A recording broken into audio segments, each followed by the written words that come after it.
I didn't see you there. You popped on, so very good. So Juan, thank you for being here. Let me just start with that. We're very fortunate to have him. Let's see, Dad, I think you've got to mute your phone.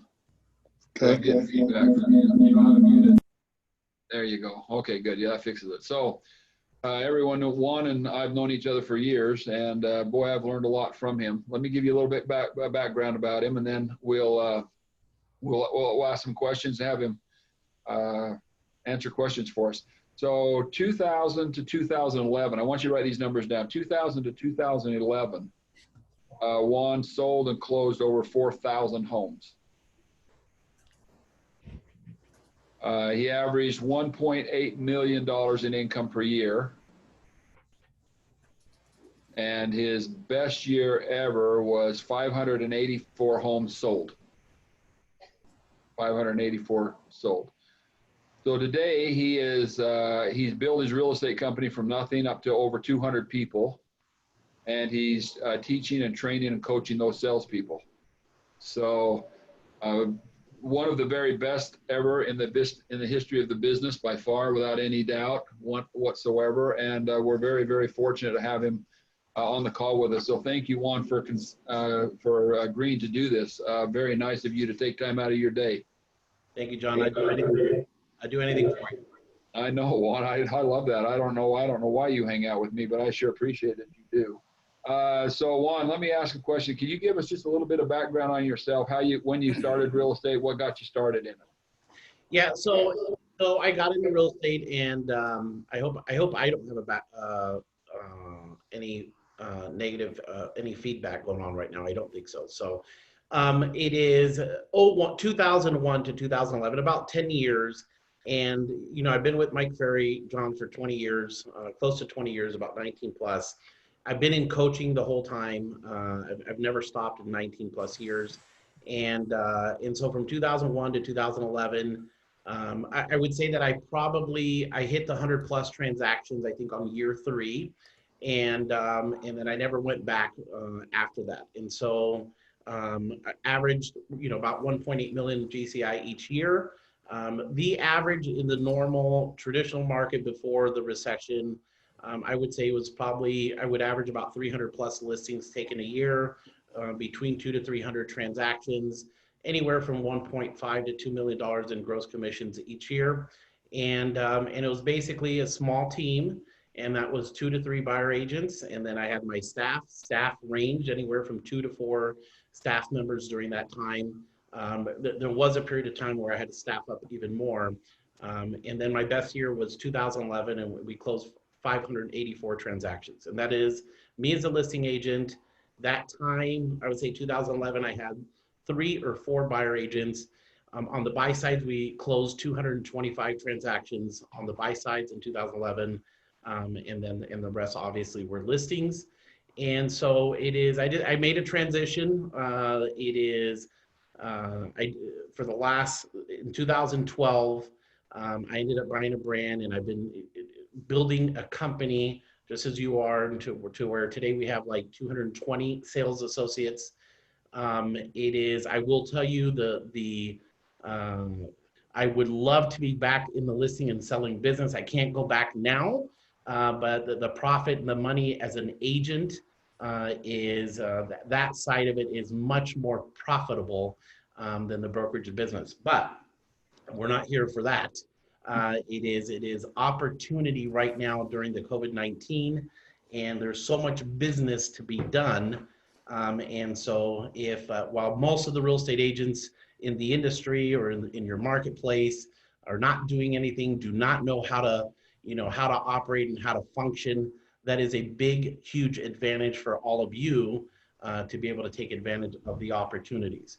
So today, over the last 7 or 8 years, John, is the same thing that you're doing. We're coaching, we're training, we're supporting our people, and we're helping them, build their careers and build, their business to the income that they want and deserve. And that's all I'm doing right now. That's my big commitment since 2012, and so we've been at it for 8 years, and we're pushing things forward.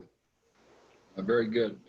So Juan, let me ask you a question. What was it that caused you to get into the real estate business in the first place? I was in the grocery business with my father and brother, and the family grocery business was around for 50 years total. And getting out of high school, started college, but I ended up getting into the family business. And there was a period of time that I felt that we needed to grow, push. There was something there that I really wanted to, move things forward, and not keep it so much of a small shop. And then so eventually I gave Pops uh, and I see dad's on this call. I see, is that right? I saw him earlier.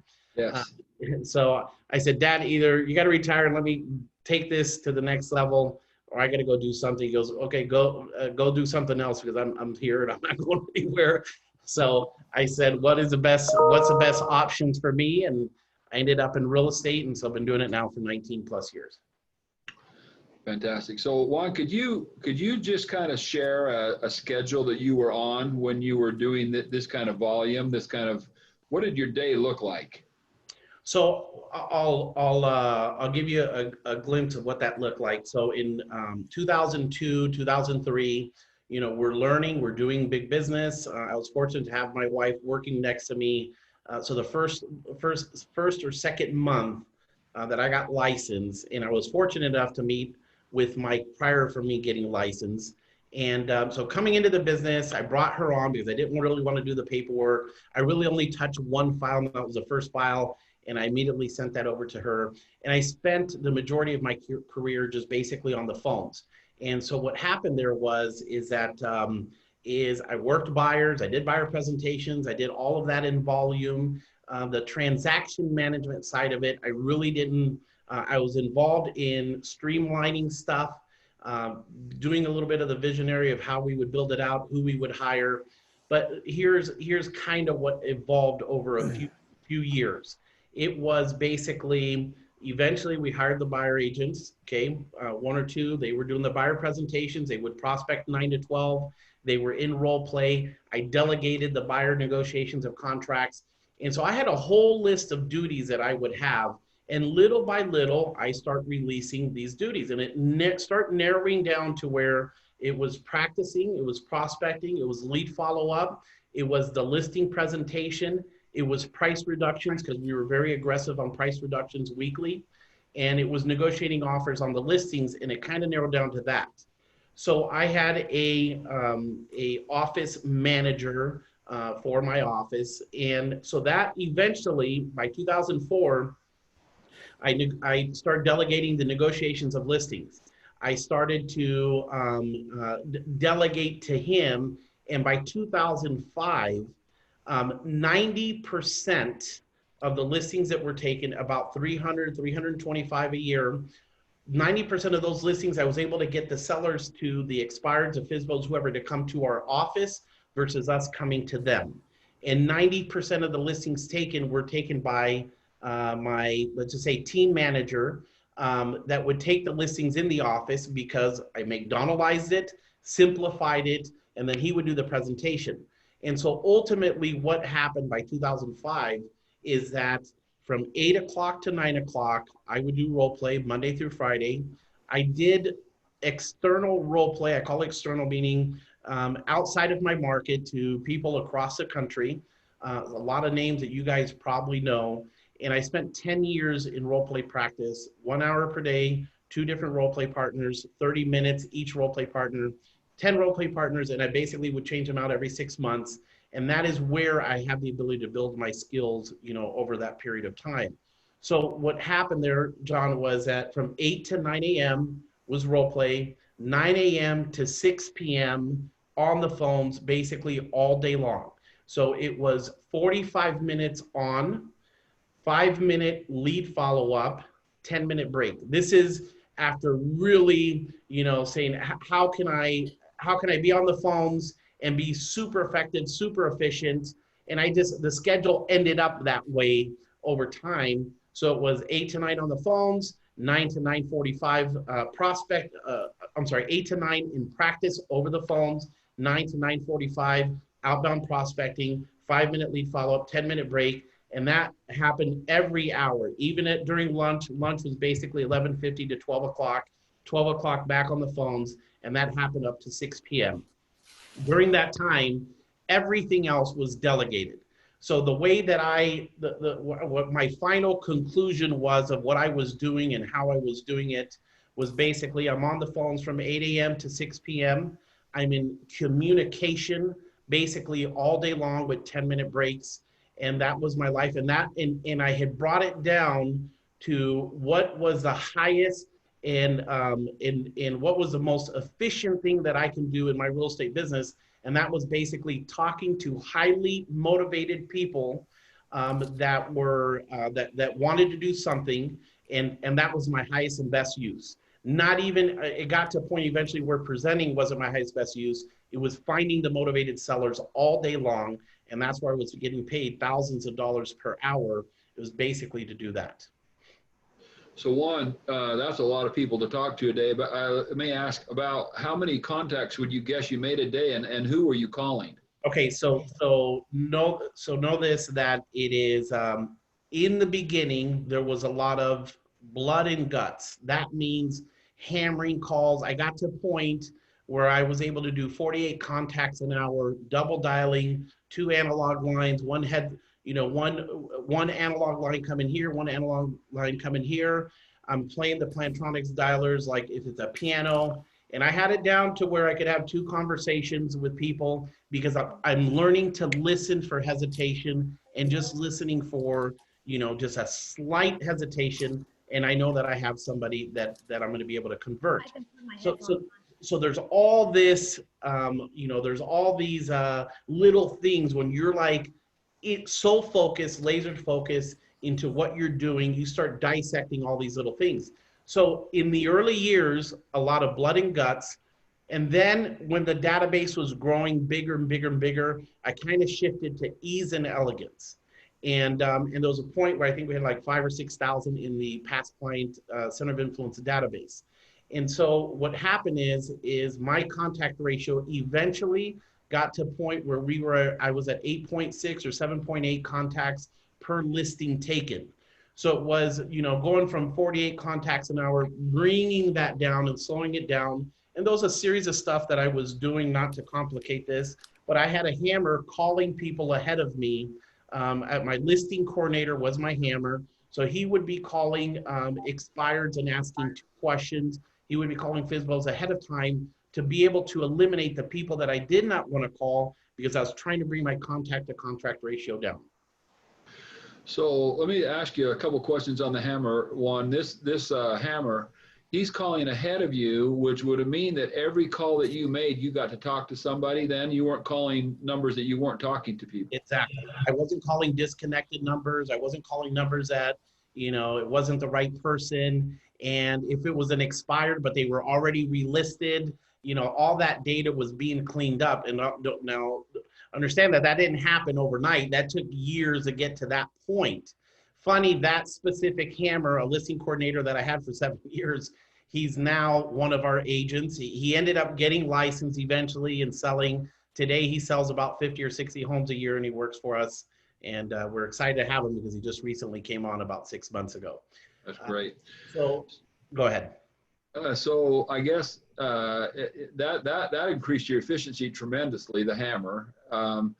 And to that many calls, obviously there's not that many for sale by owners and expireds in your market. So who else were you calling? So it was the routine eventually was new expired 7 days or less was my first call, then new for sale by owners. Okay, and then it was hitting the past clients and center of influence. And as the database got bigger, that number, the requirements of calling past clients and center of influence ended up growing to 30 or 40 or 50 contacts per day. And then if there was still time, I would go into either just solds or old expireds. And I did that for a very long time. Those were my fillers, was the old expireds and the just solds. But there did get to a point where I didn't need to do just solds. This is after years of doing it and doing it in a big way. And that's a big part of our business today is just sold calls. But for me, as we're doing hundreds of transactions and the database is growing and we're adding people to the database, it got to a point where it was quality over quantity. So in the early years of my career, it was a lot of quantity. And then eventually my calls were like, you know, it's like saying I was a machine. I'm dialing, I'm making, you know, thousands of calls a week, to where it was kind of like a meditation state where I'm slowing things down. And I'm not worried about contacts per hour anymore. I'm worried about quality conversations, mainly quality conversations with past client center of influence. But the expireds, when I'm talking to them, those are good, strong prospects. So for me, John, and you as a leader, you may train differently, and all the great leaders that we know have different ways of training. For me, it was my goal with let's just say an expired is the longer I have them on the call, obviously I'm going to keep them on the phone, because if they have zero desire to sell, I have no interest of being on the call. But if I have an expired, my goal is not to close for an appointment. My goal is to dig deep enough and have enough connection and rapport with them, break down the barriers, and get them to really open up and really tell the truth where their real motivation is.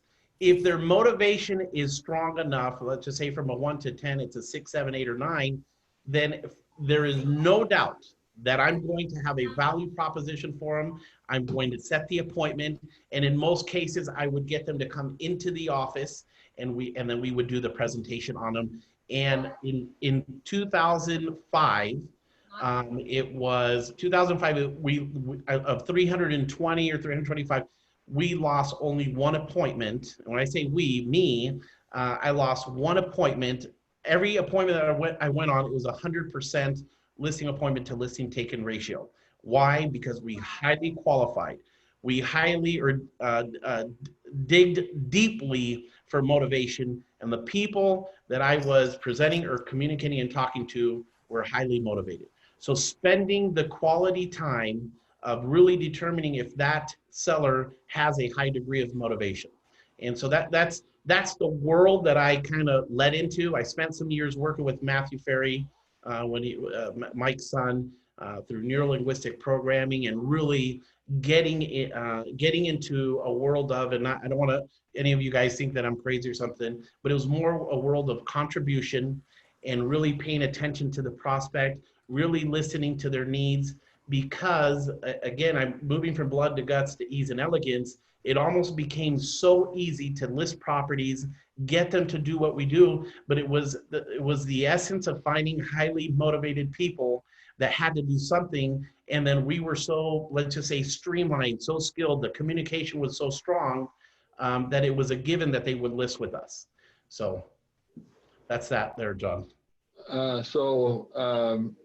Juan, it sounds like then towards the end, the database that you'd built from making so many calls the first 8 or 9 years or however long it was, the database became a big portion. What portion would you say was repeat referral database in the end? I would say I always try to have the 40-40-20 rule. And the 40-40-20 rule is the 40% past client center of influence, 40% from outbound prospecting, and then 20% from marketing or advertising. And so here's what happened, John, is that as the database got bigger and the conversations with the past client center of influence, the quality of service. So when you start getting up there in that 200 or 300 deals, you start trying to figure out how to create even more loyalty with your past client center of influence. And you start working, let's just say, at a contribution and service, and you train all your people to come to you. Like, let's just say a customer says, hey, I need to do a quick claim. No problem. Come into the office. Let's sit down. Let's go over it. Hey, I'm thinking about refinancing. No problem. Come into the office. One day he said, hey, I need a list. No problem. Come into the office. And so we trained that whole database. So that business started exploding to where it got to a point that it started going up to 50%, 60%, 70%. So if I have a goal, John, of let's just say doing 400 deals a year, and I build my database to 4,000, past client center of influence, if my marketing, if my connection with them, my phone calls every 90 days, I'm talking to my AAA clients every 30 days, I'm doing all the things that I have to do, newsletters, appreciation parties, the list goes on, then I'm getting that 9, 10, 11%, maybe 12% return off my database. So there gets to a point, John, where if you hit the database, and you know this, and I'm sharing this with your people, is at the point where your database gets big enough to serve your goal. If your goal eventually is to grow to 100 deals, and you say, okay, I got to build a database of 1,000 loyal customers, there will be your 100 deals. Now, at that point, you want to grow to 150 or 200, you got to keep outbound prospecting. So with time, John, to answer your question is, the percentage kept growing to 50, 60, 70, 80%.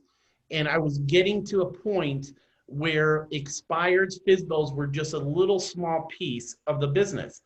I know some agents, and I'm sure you got some good ones inside the company, where maybe they're listing 40, 50, 100 expireds, a year. I have a friend that probably lists about 200 a year. In our market, that doesn't exist that much, meaning one agent taking that many.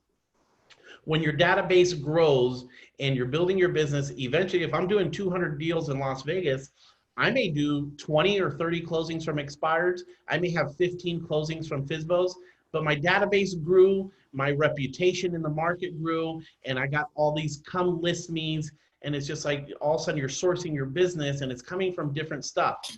Now, the foundation was the outbound calls and calling the expireds and FSBOs, but eventually your database grows and that thing is revolving and you're taking care of those people. It is like the most beautiful thing. It is a beautiful thing, Juan. Hey, Juan, tell us, how did you get, was the database a big part of getting all the people to come to the office, or was there something you were doing when you were talking to them, you found they were so motivated and you had a way of just saying, hey, you come in the office, we'll get you listed? How did that work? So on the past line center of influence, that became very easy, and it was just training them over time. And remember, like, let's just say a past line center of influence calls and says, oh, I want to refinance. What do you think? It's like, well, let's do the numbers. Let's not just send them to the lender. Let's go over the numbers. I'm not in a position to do the lender's job, but I know how to calculate and say, hey, it's going to take you 7 years to recover the costs of doing the loan.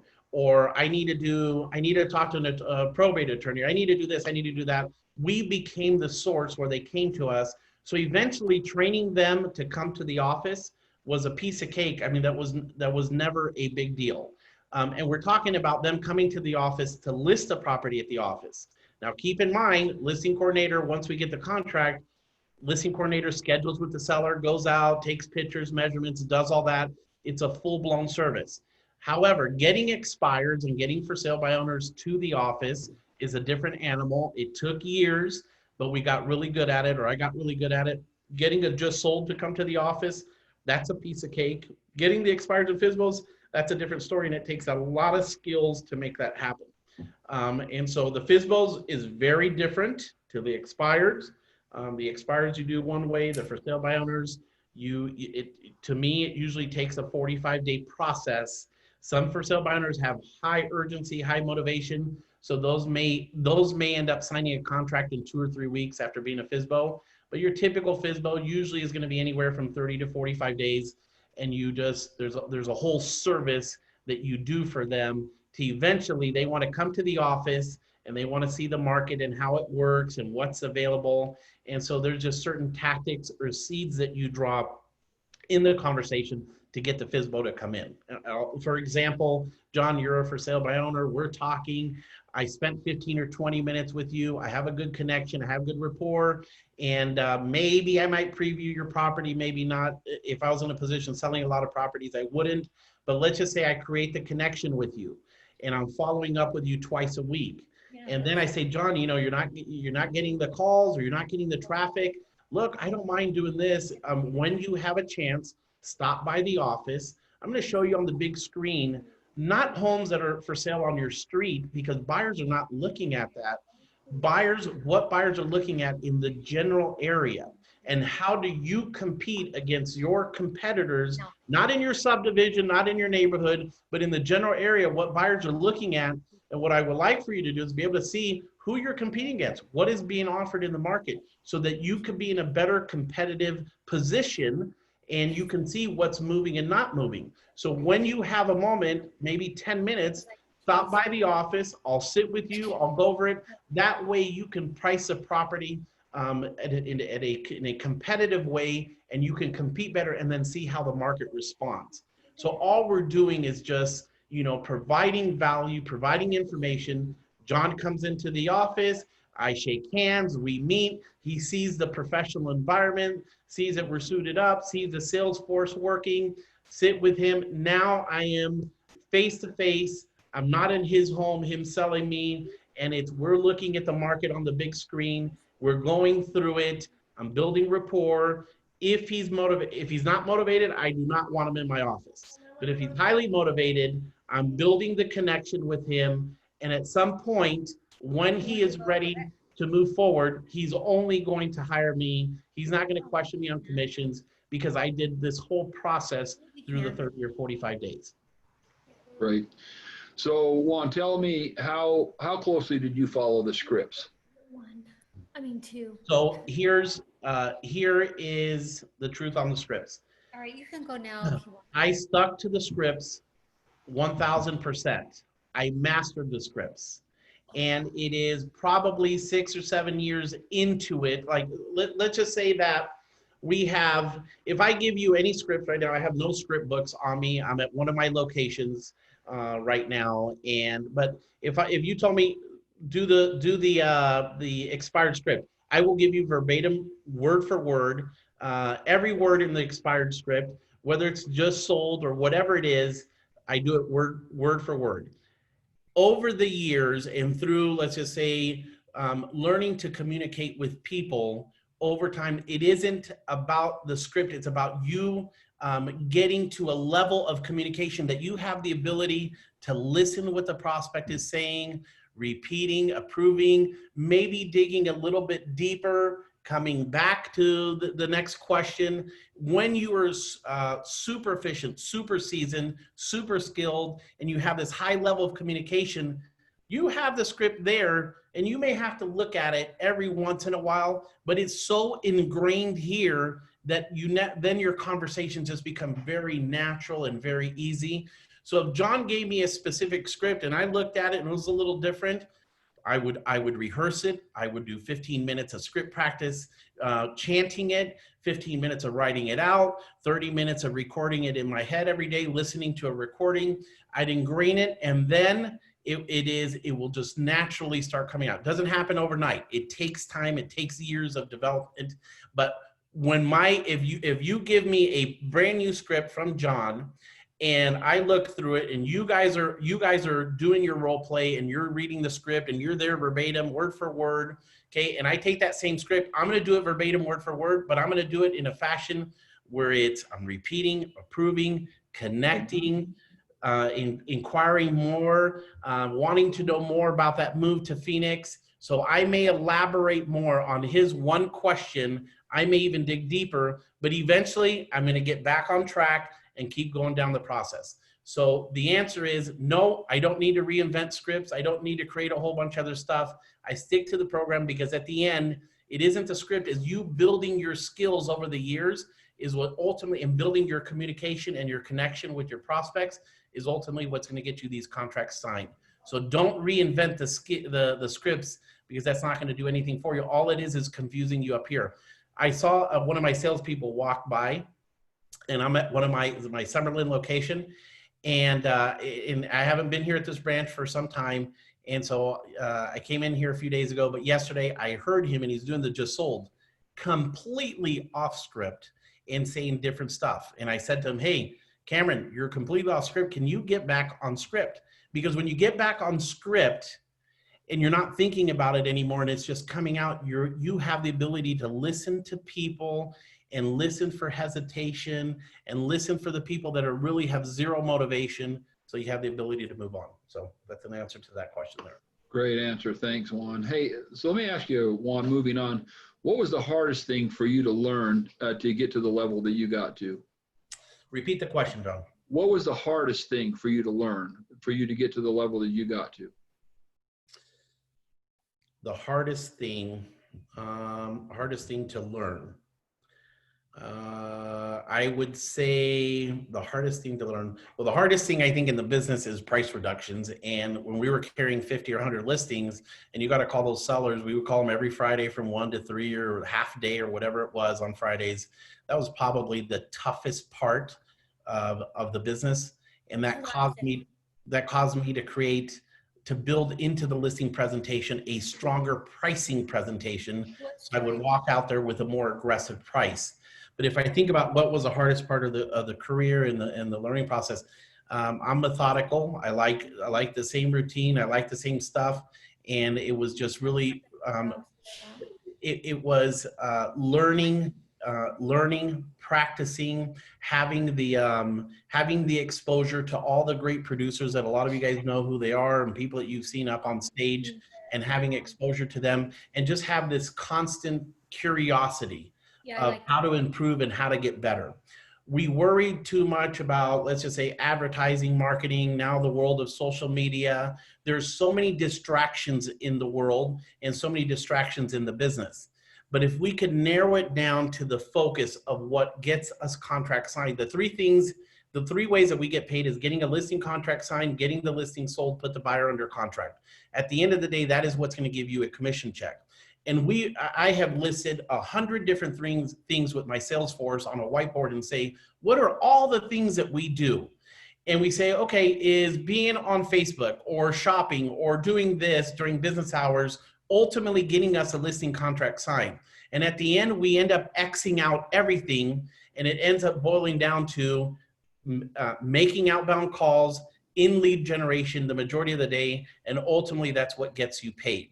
And so to have that type of focus, that everything that you are doing is strictly on your skills, who you're calling, having the data of who to call, which I know John supports and helps out incredibly there, but having the data and having the information and having the ability to call people. Like if you said, well, I can't be on the phones all day. That's not true. I know that John would do anything possible to be able to create the data for you so that you have people to call. So for me, if you ask what is the hardest thing, I would say the hardest thing that I have seen as an observer of watching real estate agents is to be able to be laser focused. That is a strength for me. So the strength for me was being methodical, studying the expired script for 90 days, forward, backwards, to be able to role play the expired script for 90 days consistently with some of the best role play partners out there. And the ability to just focus on that and forget about the whole world, right? Came fairly easy for me, but I know that's one of the hardest things for our sales force and for probably a lot of you is the ability to focus. And if you can learn to focus, laser focus on what is the most important thing that's going to get you a contract signed, then if you have the ability of doing that, that's probably the hardest part. Great. So Juan, let me ask, can you identify one thing that we talk about quantum leaps in production, where you saw a big jump in production from 1 year to a next, or 1 year to 2 years or whatever, where you just, for whatever reason, your business just really took off and really went crazy? Can you identify one thing that you could put your finger on that caused a quantum leap in your business? I would probably say mastering delegation would be one. So it was, I would say that getting into the 100+, there was some management part of it, like reading management books, understanding HR, understanding people internally on your team. And being able to get the team to move forward and look at the vision. See, one is, so I spent a lot of years building myself as a salesperson, but eventually I had to become a manager and lead others and lead people. And I had to learn and go through a whole process there of reading John Maxwell books and a whole bunch of other great stuff. And I'll tell you that, and I hope I'm not getting off here, John, but there got to a point where I said, a lot of this is contribution. The more I contribute to my past client center of influence and the more that I contribute to them and support them, It is the more I give, the more the money comes. And the more referrals come in and stuff. And so I start moving a little bit in the direction of books like, let's say, Deepak Chopra or customer service type books. This was probably in 05, 06, 07. And it just took me into a deeper state of more business coming in. It was a little weird during the time, but it just worked incredibly. And it kind of changed the dynamic of the relationship and the business that was coming in. I mean, we were generating 11, 12% off of our database. And I think it was a big part of how I communicated with them. So me calling a past client center of influence and asking for business versus communicating to them and saying, how can I help you? You know, the market is making adjustments. Is there anything that I could do to help you? And taking that type of approach, man, I could do anything with my database. So John, Great. I'm a little off track there, but either way. Nope, that was really good. It was very important. Juan, anything that you wish you had done earlier in your career when you got started? Anything you think, gosh, if I went back and did it again, I'd do this a little earlier? I'll say that there's two regrets. You may not like this, John, but this is just something that that is a small shift that I learned in the brokerage business. And so I hope that I don't throw anybody off here because I don't know the culture in regards to this one thing. So two things that if I look back over 20 years and I say, what is it that I regret? I don't really have any regrets. But one thing is, I wish I would have stayed in the business of listing and selling properties. And I can't go back at this point. Right. It's like John going back to listing and selling and abandon you guys. He can't do that. We have an obligation. But the true profit and the true money was in listing and selling properties. There's years that we take losses, and a lot of the money that I have was from listing and selling properties. So never pull away from that because there is no profession out there that is going to pay you guys in the listing and selling business. And I know that John has trained you guys extremely well because a lot of you guys take the 7% listings, you keep a lot of money. I mean, you guys I just want you guys to know you have one of the best leaders in the country. You guys have one of the highest per person production in the country. And it is, John never talks about it, never says anything, but you guys have like this, the average agent compared to what you guys produce, there's a major difference. And at the end, your bottom line net is probably 5, 6, 7 times larger than what the average agent is doing in Utah.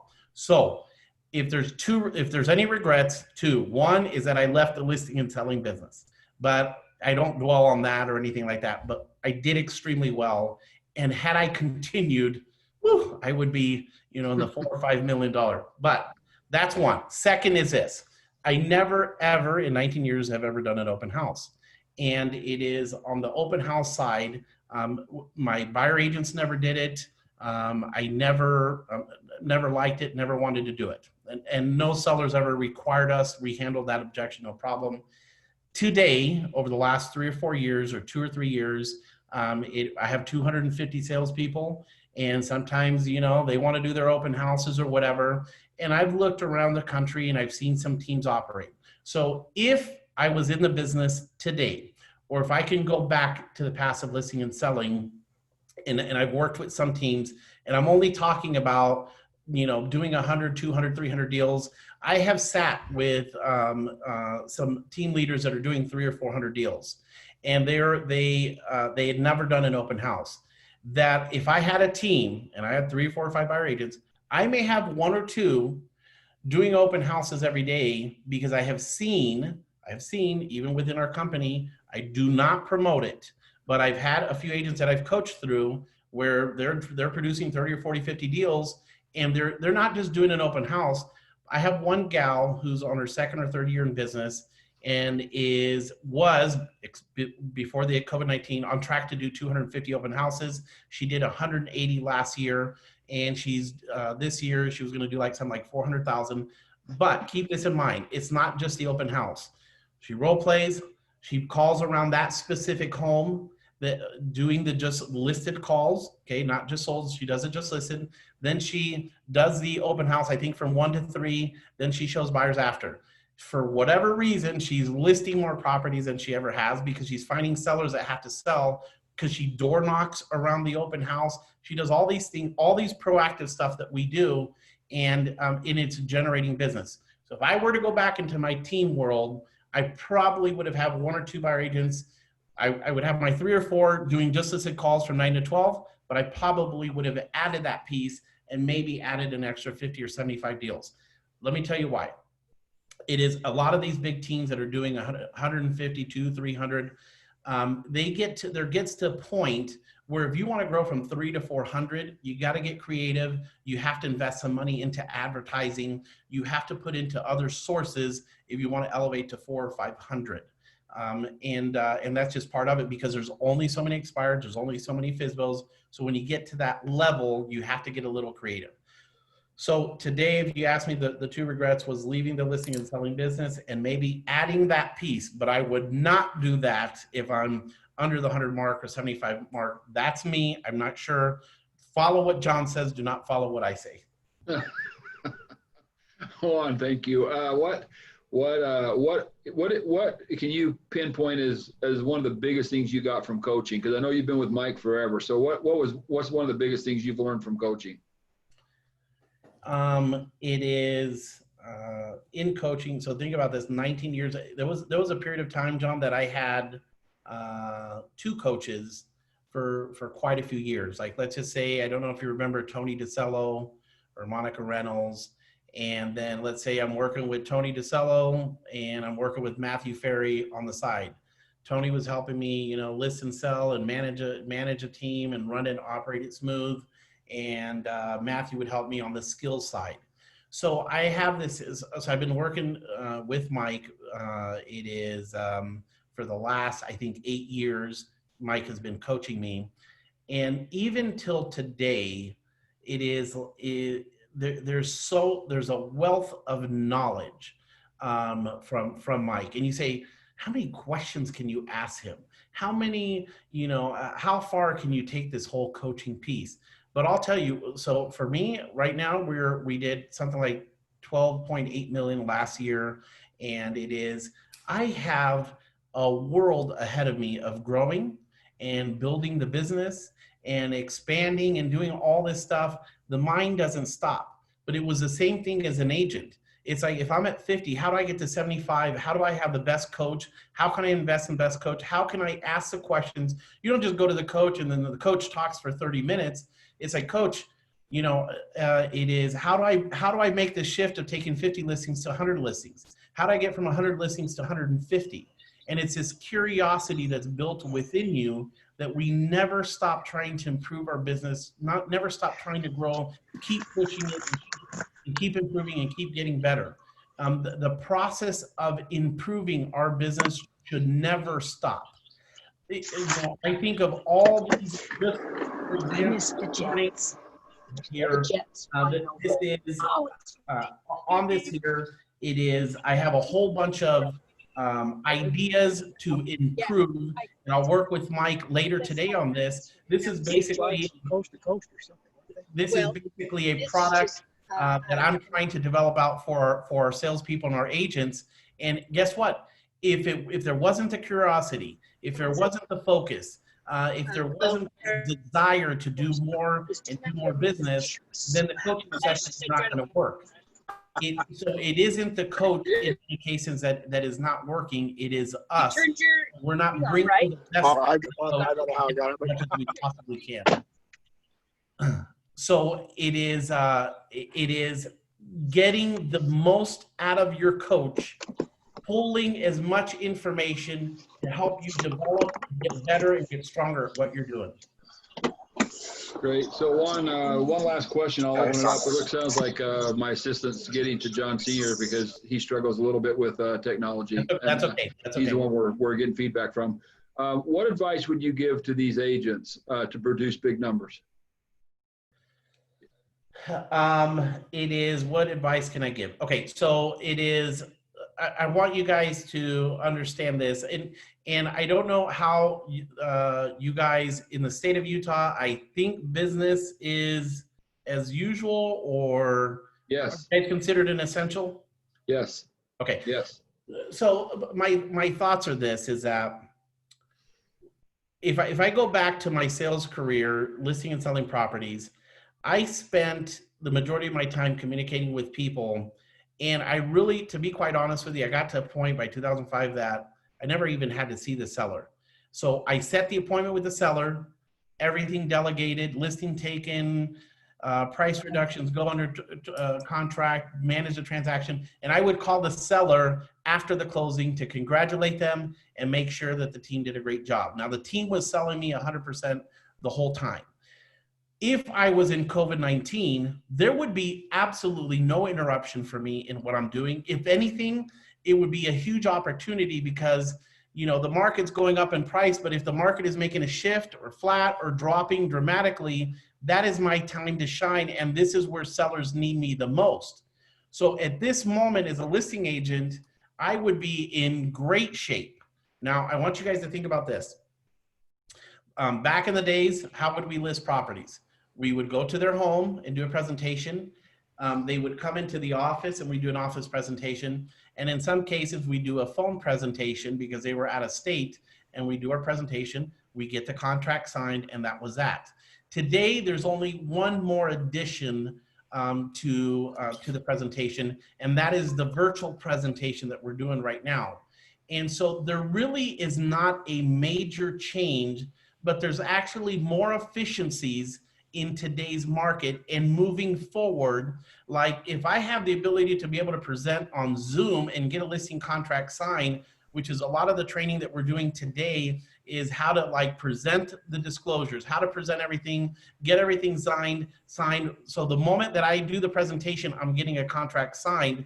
So nothing has really changed at this point. So let me give you guys a quick example on that. It is if the seller wants me to go to their home and do the listing presentation, no problem. I do everything norm. I send them the pre-list. I do the pre-qual. I get out there, and before I walk in, I mask on. I put my gloves on.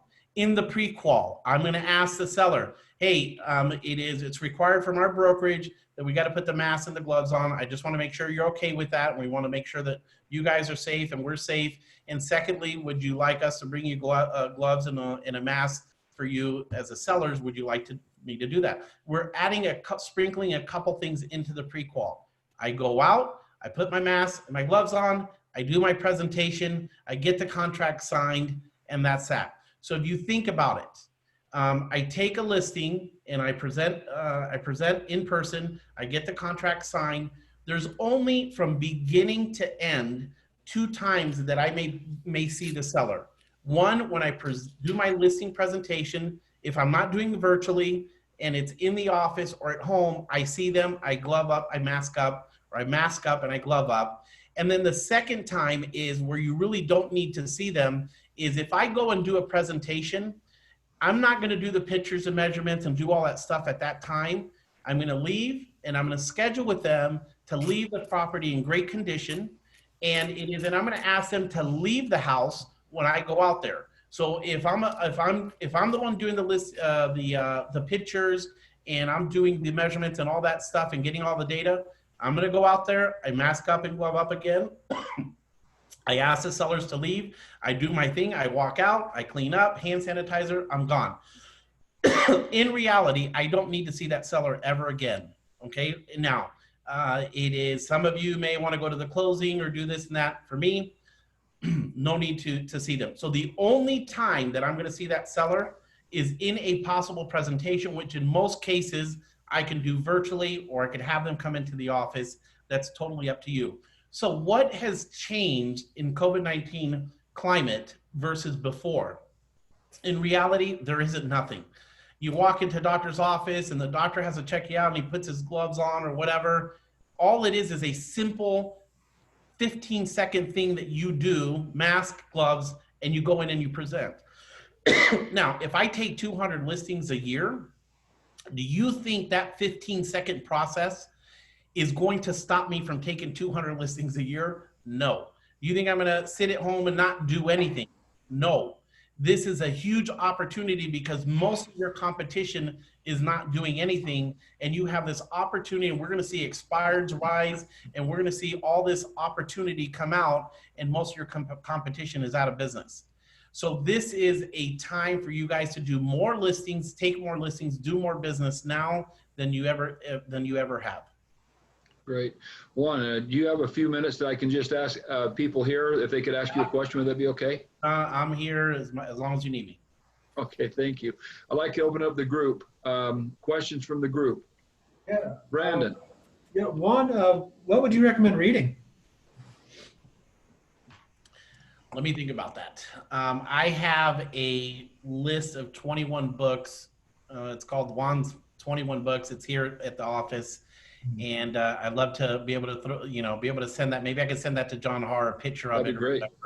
So I could do that, but I'll just tell you, but my Bible to my real estate business from 2001 to 2011 was a book called Good to Great by Jim Collins. Yep. Now, Jim Collins has written a series of books after that, Built to Last and a series of others.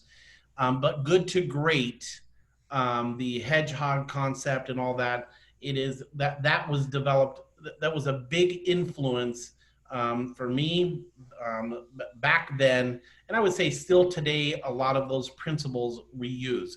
So I'm going to say that is one great book that we utilize a lot. And then, and I have a whole series of books that were influential on me. Some of them are Mike Ferry books. I was never into, Brandon, I was never into the sales type books that are teaching you sales and, and how to handle objections and all that stuff. I was never a big fan of it. I'm not against it. I'm not a big fan of the big sales gurus that are out there.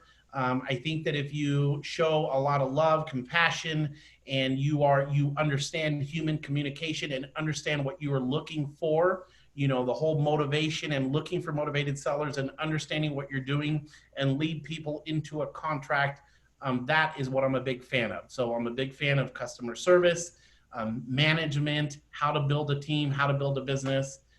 So that's what I do. Great. That is a great book too. Great book. But I will send you the image I'll take a quick picture and I'll send it to you, John, after. Thank you, Juan. Thank you. Other questions? Yeah, John, I have a comment first. Juan, if I'm hearing you correctly, one of the things that has really helped your success is finding the ability to listen. You've got your scripts and everything, and I know a lot of newer agents really get caught up in, oh, I've got to say this now and this now. But it sounds to me like you have really implemented this listening skill to find the success that you've had. Did I misread that? 100%. I believe it or not, I've done training on listening and critiquing a lot in role plays. So to this morning, we had one of our superstars who did a buyer presentation, and I had to do a full critique, and we should have been 30 minutes total in and out, and it went like an hour and 15 minutes, and we had, 30 or 40 people on there. And one of the things was, one of the things in critiquing my great real estate salesperson is to be able to listen a little bit more to the prospect. And when we're doing Zoom, it's a little bit harder. But if you see the customer attempting to try to talk, or allow them to talk, listen. And one thing is to say, hey, Sue, and I'm sorry, who asked the question? Was it Sue? Sue, yes. Okay, so it's like saying, Sue, that's a great question. Listening is important. And then I go to the next question. That is not a true ability to listen. It is like you have to be intrigued with why are they asking this? Let's dig a little deeper and find what is the root of it, because there may be something there, and that is your answer of the true motivation or no motivation. I am a great salesperson that digs deep, listens, comes back with common sense responses, and really understands what that person is trying to accomplish. And that comes from listening skills and the ability to ask questions, dig deeper. So for example, if I'm doing the expired script has something like 11 questions or something like that. If I'm in dialogue with you, believe it or not, I could probably ask that 11 questions. I could take it to 100 questions in that 15 or 20 minute conversation with you, Because if I ask you, so tell me this, Sue, where is it? Are you relocating or are you staying here in Las Vegas? And you say you're relocating. Wow, tell me a little bit more. Where is it that you're moving to? I'm moving to Phoenix. Oh, great. What part of Phoenix? And I start digging deeper and deeper and deeper. That may lead into 50, 80, 100 questions or whatever. So I am a question-based salesperson, and it's all about you, the customer. I'm not in there to say, hey, I sell 4,000 homes and we're this and we're that and da-da-da. That is vomiting. The ability to connect is the ability to listen and really understand and know where you're trying to move the conversation towards, okay? So I'm not a big fan of trying to close immediately for the appointment after 3 or 4 or 5 questions. Some do, and that's perfectly fine. I'm not against it. But for me, it is, I'm not closing for more appointment because I don't want an appointment with Sue until I know for sure where her motivation is. And I know that if I set the appointment, I'm getting the contract signed. Great. Time for maybe 1 or 2 more questions. Other questions? I have a Yeah. question. Sorry, go ahead.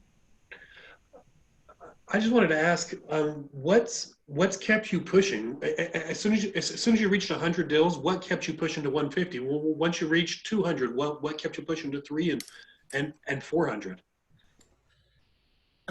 Travis, good to see you first. Hey.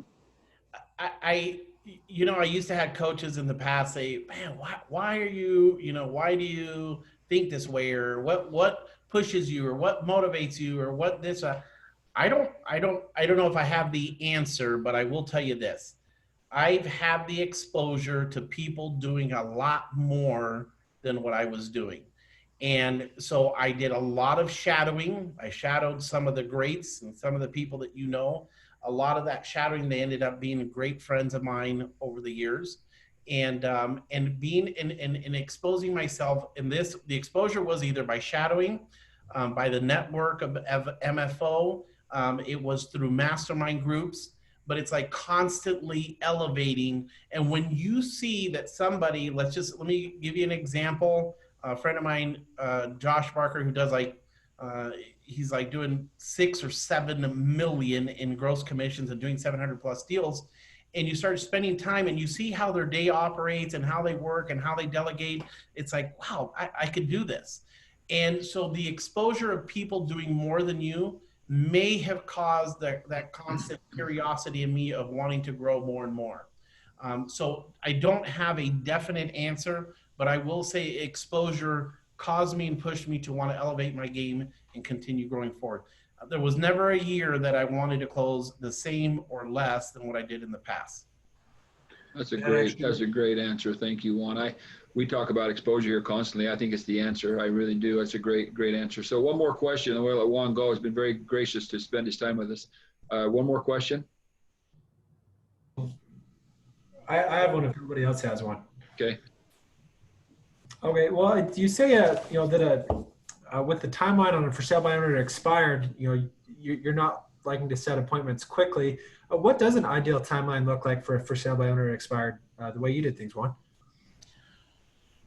So on a for sale by owner, it is, Brandon, on a for sale by owner, for me, it was 30 to 45 days was the norm. Sure, I would list for sale by owners.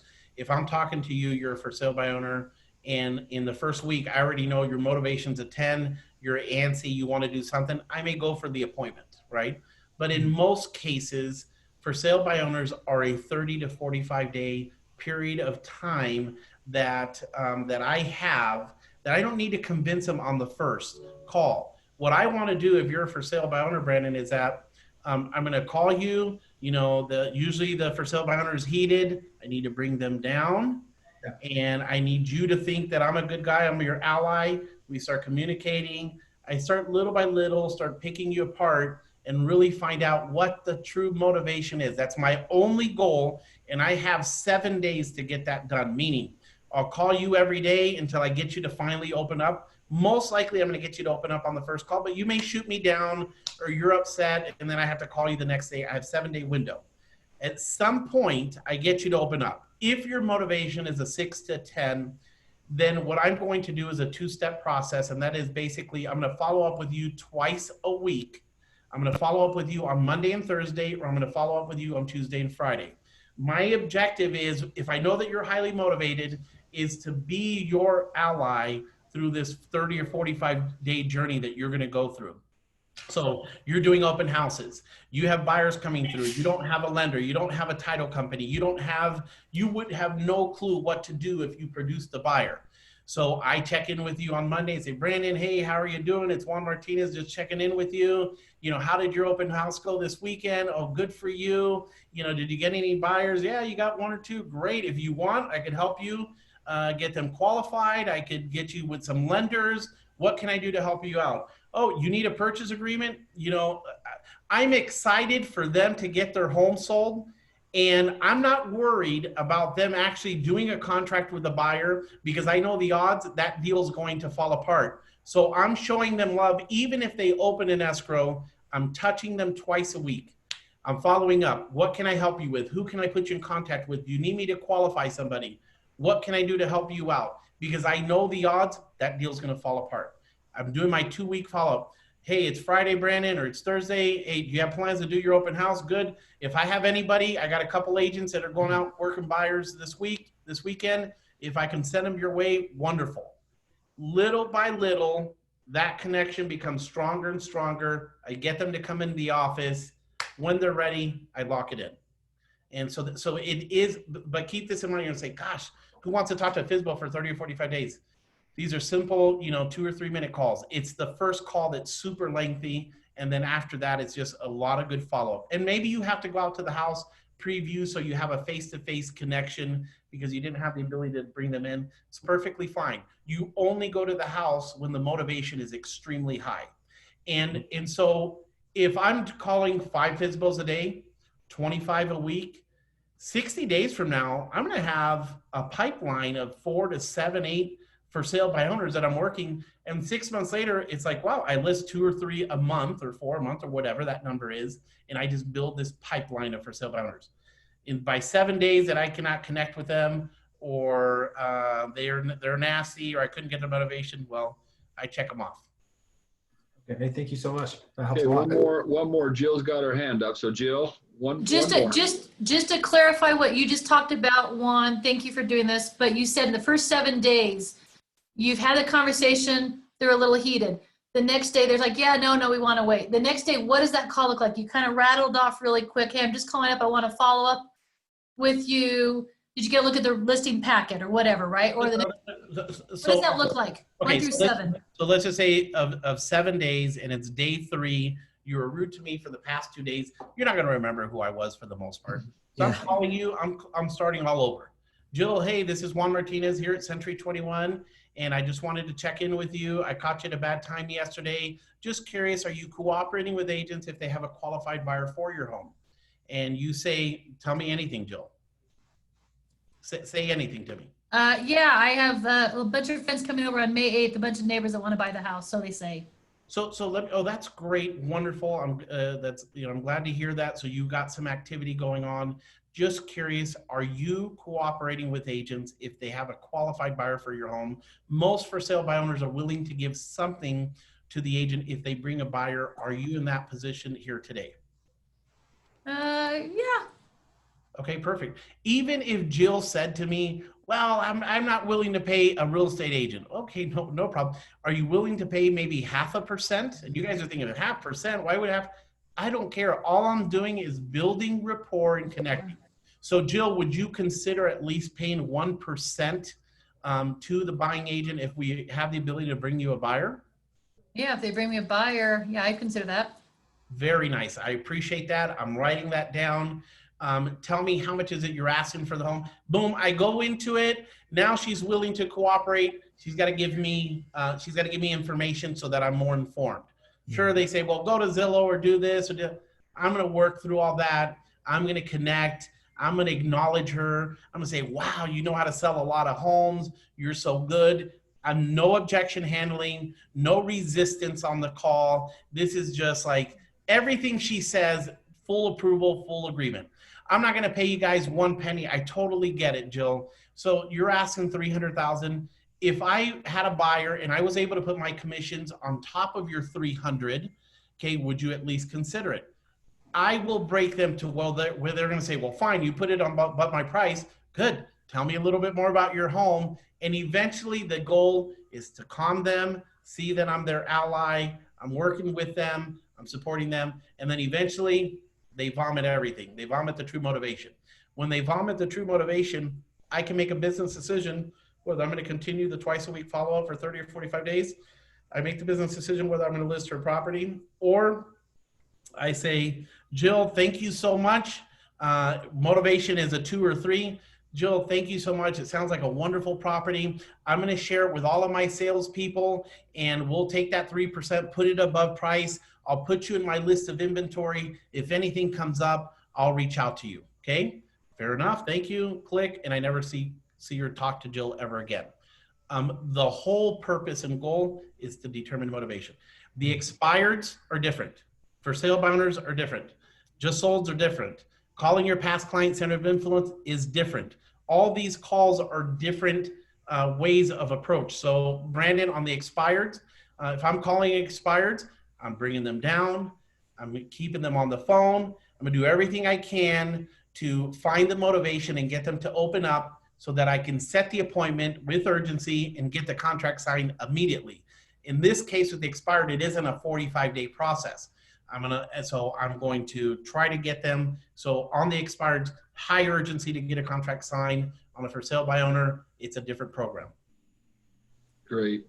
Great. Juan, thank you so much. Wow, lots of great information.